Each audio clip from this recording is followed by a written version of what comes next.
Io ringrazio Gelindo e sua figlia Sofì, ciao Sofì, Ciao, di essersi presentati oggi al mio ufficio che si trova dove, Gelindo?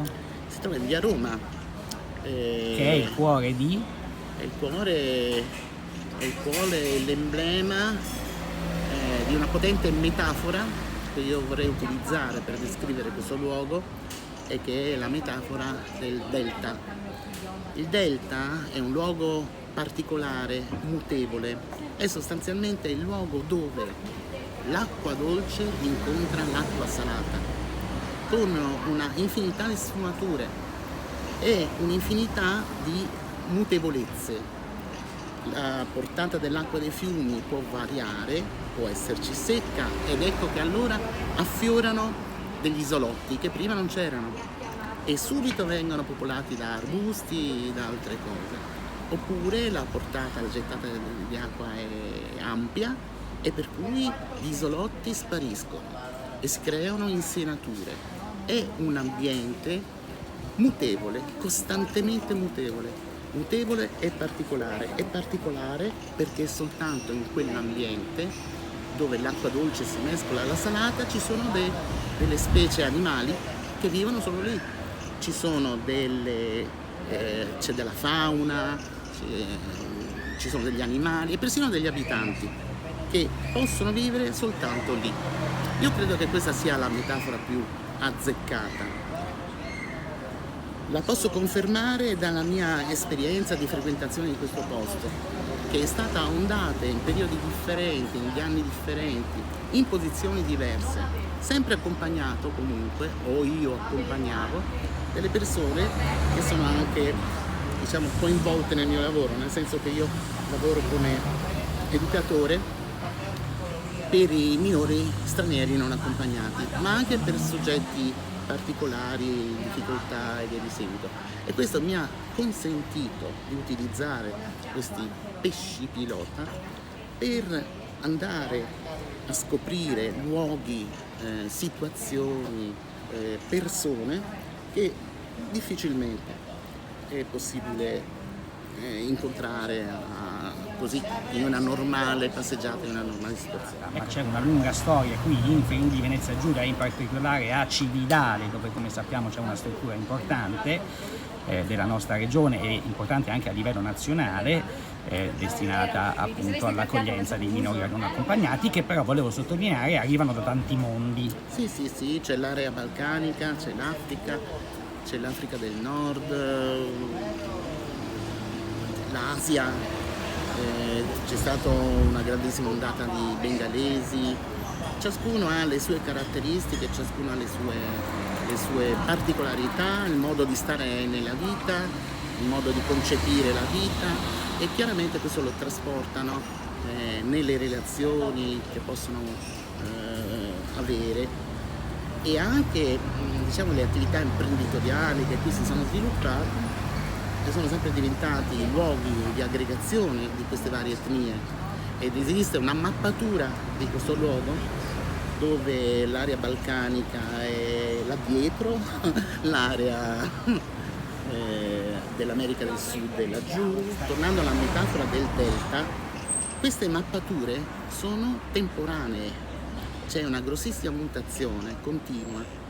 Oggi è così, fra 2 mesi sarà un'altra cosa, c'è un turnover di attività commerciali continua, così pure la presenza fisica, si vedono molti afghani, alcune volte diminuiscono, ecco, e questa è la metafora del delta. Però sullo sfondo di questi flussi c'è una realtà che permane, che è fatta da esercizi commerciali che per esempio sono qui da anni e che sono punti di riferimento. Certo. Tu mi citavi prima in particolare uno pakistano. Sì, questo è un negozietto che è in via Aquileia, verso la fine. E tra l'altro la storia è proprio questa, che il titolare è un ex minore che viene da Cividale e che poi ha aperto questo negozio dove si trovano gli articoli etnici ed è come sempre, come tutta la dimensione umana, è nello scambio, no? Io ti do del denaro e prendo delle cose, ma nello stesso tempo ti do la mia parola e ricevo la tua parola, la mia notizia riceve la tua notizia, è lo scambio. L'uomo è un animale sociale e ha necessità assolutamente di scambiare informazioni. Io mi ricordo nella mia esperienza africana. Ricordiamo che tu sei stato Sì, tanti anni in Senegal, sì. quanti anni? 8 anni. E nella mia esperienza africana, magari di lunghi soggiorni all'interno, eccetera, eccetera, io avevo un fortissimo desiderio che era quello di fare una buona conversazione in italiano con qualcuno. E per fortuna a Dakar, perché avevo una casa anche a Dakar offre una presenza italiana qualificata nell'imprenditoria via di seguito, e quindi ogni tanto una bella chiacchierata in italiano per fare. Ma immaginati tu queste persone che vengono qui parlare in afghano, parlare nella loro lingua, questa è un piacere, ecco, io li posso comprendere. Ora tu lo sai che i centri di accoglienza, dove ci sono 300-400 persone, chiudono la mattina alle 8:30 e queste persone vengono cacciate fuori sulla strada. Devono rientrare per mangiare e cacciati ancora fuori sulla strada, si apre alle 8 di sera per entrare e dormire. Cioè, tu mi stai dicendo che l'accoglienza è mettere sulla strada 300-400 persone che hanno una situazione giuridica dove non possono lavorare, tecnicamente non possono lavorare, gli è proibito di lavorare. E allora cosa fanno tutte queste persone in mezzo alla strada? Con i bisogni che ha una persona, bisogni normali. Senti, l'udinese arrabbiato ti direbbe che spacciano.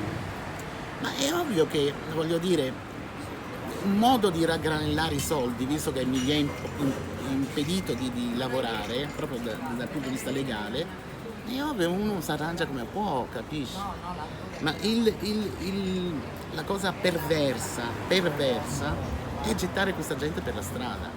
Hai una struttura che è una ex caserma, insomma attrezza un campo di calcio, almeno la gente sta lì dentro, non può lavorare e non gli fai fare un corso, non gli fai fare niente, piuttosto che stia in mezzo alla strada a delinquere. O è una spinta forte a delinquere e tieni lì, gli fai un minimo programma, cosa vuoi che costi? Un pallone, una rete, una roba. Queste persone stanno lì. Però scusami, se il prezzo della latitanza della politica è che ci sono 30 spacciatori che smerciano, come amano dire certuni, morte ai nostri giovani, sì. Non è che qui c'è un cortocircuito su cui occorre urgentemente riflettere? Come tutte le cose nel sociale bisogna lavorare nell'ambito della prevenzione.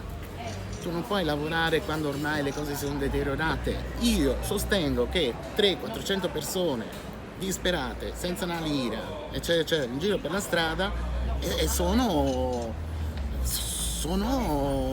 istigate a delinquere, perché il bisogno c'è, ma anche il bisogno di un caffè. E l'euro dove lo trovi? O di un paio di scarpe o di un maglioncino. Poi l'Occidente è una vetrina permanente di questioni paradisiache, e loro cosa credi che siano fatti di legno, che non abbiano l'attrattiva per la scarpetta, per la maglietta, e anche visivamente si dicono che affollino le panchine, che affollino i parchi, ma 400 persone dove devono andare? Non possono neanche andare nelle aiuole di Piazzale D'Annunzio perché il sindaco ha fatto mettere annunci trilingui in italiano, non so se in arabo e in friulano anche, con traduzione, se non sbaglio, errata, che non si possono calpestare. Visto che qui loro ci stanno, almeno fai una convenzione differente in cui dici che il luogo dove loro sono ospitati possa essere aperto durante la giornata, in modo che queste persone possano stare lì dentro piuttosto che andarsi a cercare guai fuori. Quindi, visto che ti piacciono le metafore, Sofì, tua figlia, cosa rappresenta? È il meticciato che avanza. Sua mamma è senegalese, io sono italiano, e la mescolanza, no? Quello che dicevamo prima, il meticciato che è anche più forte. Ma è un fatto naturale. È innegabile che che la gente si muova molto di più, si trasferisca negli anni recenti. È un movimento naturale, ma diciamo che si sono sempre mossi. Cioè, Senti, scusa un attimo, vedo che anche i meticci hanno gli stessi tic dei giovani di tutto il mondo, sono lì con gli smartphone. Ma assolutamente. Come sono gli amici di tua figlia, i compagni di scuola? È una compagine multietnica come tutte ormai? Le tue migliori amiche chi sono? Orgesa, Agnesa e Angelica. Le due sono kosovare, cioè le due gemelle, cioè Orgesa e Agnesa. Invece Angelica è italiana. Angelica è italiana. Poi una che era la più brava della classe è Cinese di nome Valentina. Cinese. Dove siete a scuola? Alla 4 novembre. Ah, la stessa scuola che ho fatto io, pensa tu. Mentre Mi commuove pensare che 4 decenni dopo ci sia una situazione completamente diversa e che però a me personalmente non fa nessuna paura, nonostante quello che si dice in giro. è un fatto naturale. L'Italia vanta tradizioni e una storia profonda di accoglienza e di mescolanza. Il sud è stato così, gli spagnoli, le varie dominazioni, ma ci hanno lasciato un patrimonio culturale enorme, ci hanno lasciato una cucina splendida, i dolci, i dolci del sud, ma ci hanno lasciato delle cose incredibili. Ecco, però la sapienza popolare ci ha consegnato anche detti come mogli e buoi dei paesi tuoi. Sì, perché l'incontro con l'altro presuppone sempre un elemento di conflitto. Cioè, fra uguali ci si intende, però lì è anche l'inizio, non voglio usare questa parola forte, della morte, ma sicuramente dell'impoverimento, perché non nasce il nuovo lì.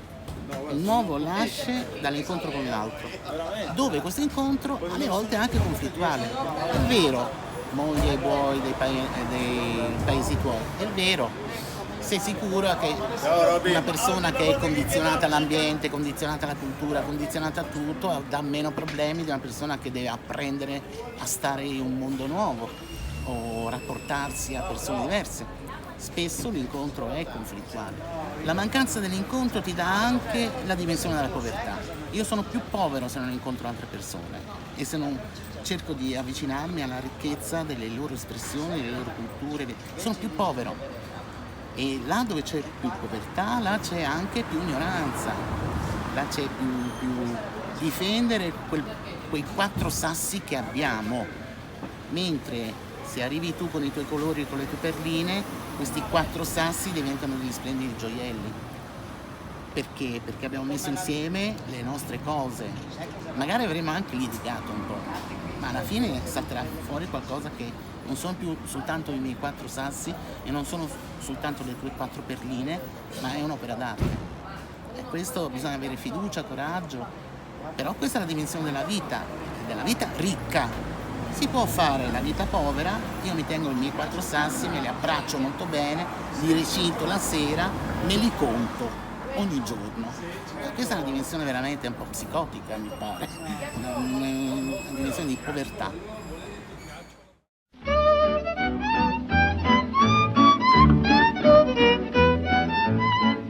I's a muggin' boom, we's a muggin' boom, I's a muggin' boom, da doo doo bap boo bap doo. I's a muggin' boom, we's a muggin' bang, I's a muggin' boom, bebop bebop bebop bebop.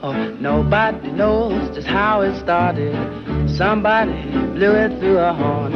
Somebody played it on the fiddle. Somebody sang it and a song was born. Now it's the craze, the new sensation. It's the song the bands all swing. Now it's the phrase that rocks the nation. Don't try to stop me 'cause I'm gonna sing. I's a muggin' boom, we's the muggin' bang, I's a muggin' boom, boo bop dee bop boo bop dee ho.